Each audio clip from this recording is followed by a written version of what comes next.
যন্ত্রণার মধ্যে বললাম গো, বউ এমন ভাই নাই ধরছে। পাশের বাড়ি এক বেড়ি শাড়ি কিনছে, কি শাড়ি কিনছে কিনে এরা আমার সংসারের মধ্যে আওলা জ্বালা বাজাই দিচ্ছে। হ্যাঁ বন্ধু, ছাগল নিয়ে কই যা? বন্ধু কইস না রে বন্ধু, সব করে একটা ছাগল কিনছিলাম। হ্যাঁ, ছাগল রাও না তোর ভাবি রেখে বেচা লাগে, এমন ভাই নাই ধরছে বন্ধু। পাশের বাড়ি এক বেড়ি শাড়ি কিনছে, কইস না এই শাড়িতে কেমন আমার সংসার আওলা জ্বালা বাজাই দিচ্ছে বন্ধু। এমন আওলা জ্বালা বানাইছে বেচা লাগতেছে আমার বন্ধু। কি লাগে বসলি? বেচা না তোর ভাবি রেখে নতুন শাড়ি কিনা দূর লাগে একটা।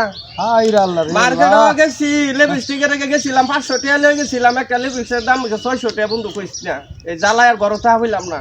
লিপস্টিক 600 টাকা? হ্যাঁ লিপস্টিক দাম 600 টাকা। আমি ছাগল বেচে লিপস্টিক কেন লাগবো? হয় ছাগল বেচা বন্ধু, লিপস্টিক কিনু লাগবো, শাড়ি কিনু লাগবো, ওইলে বউ আমার থাকবো না, হইলে বলে যাবো গা বন্ধু। খুব কষ্টের মধ্যে কি আছে কম রে বন্ধু, আমার তো একই দশা। কি ঈদ আইলো, বউ যে কি বানা দাঁড়িয়ে ঈদের সামনে কত কি বন্ধু। কিনা। জীবনটা শেষ, শক্ত ছাগলটা কিনছিলাম রে, আমার খুব কষ্ট লাগতেছে বন্ধু। জীবনটা আচ্ছা কি আর করি বন্ধু, বিয়ে শাদী করলে সহ্য করাই লাগবো বন্ধু। জীবনটা বড়াই দেখতে আইলি কষ্ট করে আইলাম। এই ছাগলটা আমি সব করে ফালছি, কুরবানি তো বেশ এর আগে বেচালে লাগতেছে বন্ধু। আচ্ছা বন্ধু কি করা আছে? ভালো থাক।